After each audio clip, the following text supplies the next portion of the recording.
Hello, everyone. So, from the Twilight Up case study, the biggest thing I learned is that creativity isn't some natural gift. It's something you build through routine, discipline, and showing up consistently.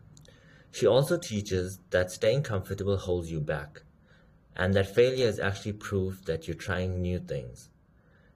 That really changed how I see growth and success. To apply this to my own life, I want to build stronger habits, be more intentional with my routines, and stop waiting for the perfect moment to start something.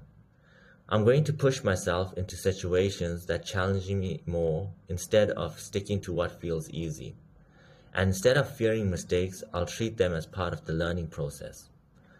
Overall, I'm taking her mindset as motivation to work harder, stay flexible, and keep improving every day. The idea that creativity grows step by step actually feels more realistic. We often admire finished creative works, thinking that they came from a spark of genius, but that is not the truth. The truth is actually most of them come from gradual, small processes, whereby creativity is more like a journey where every small attempt adds up. Today you try something, it works. Tomorrow it may flop, but either way you learn and you move forward. The biggest insight I got from this topic is that we do not need to wait for that perfect idea before starting. Rather, progress comes from taking small, consistent actions, testing them, adjusting, and refining bit by bit, compounding them into something meaningful at the end of the day. In my own experience, whenever I approach a task with the mindset of breaking into manageable steps, the pressure actually drops and the results are better. Creativity becomes easier when I allow myself to grow gradually instead of expecting instant brilliance. So overall, the message is very simple but quite powerful. Creativity isn't a one-time miracle. It is a process built through patience, discipline, and steady effort. This case study argues that creativity is something we build step by step, and I completely agree with that message. And we look at creative work from the outside, it often seems spontaneous, like ideas just appears out of nowhere. But in reality, creativity comes from small efforts repeated over time, experimenting, failing, adjusting, and slowly improving. One lesson I take from this case study is that we shouldn't wait for perfect inspiration. Instead, we should focus on making steady progress, even if it's just one small idea or improvement each day.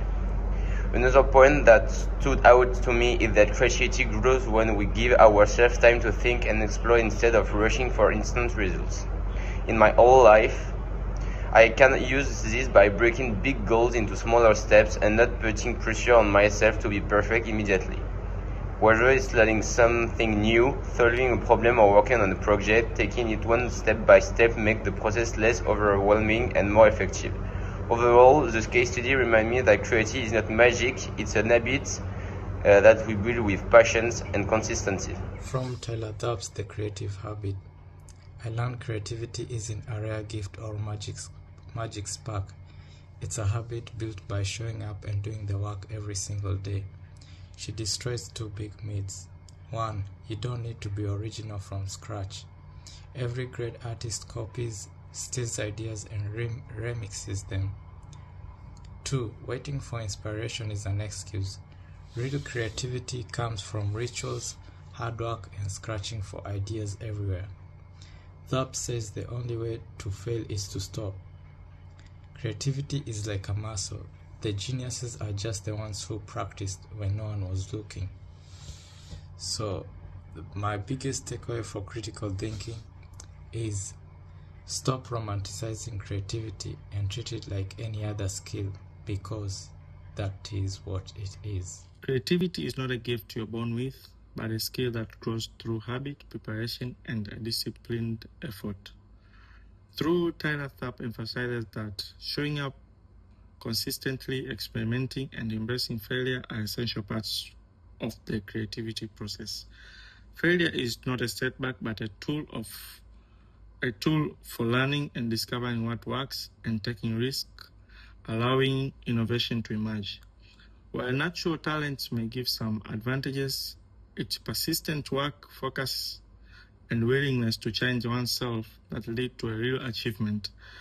Also, creativity also thrives on a change, energy, and engagement, meaning that keeping an open mind, staying active, and surrounding yourself with great and enthusiastic people further fuel innovation, and ultimately originality is the process of the consistent practice, curiosity, and the courage to act.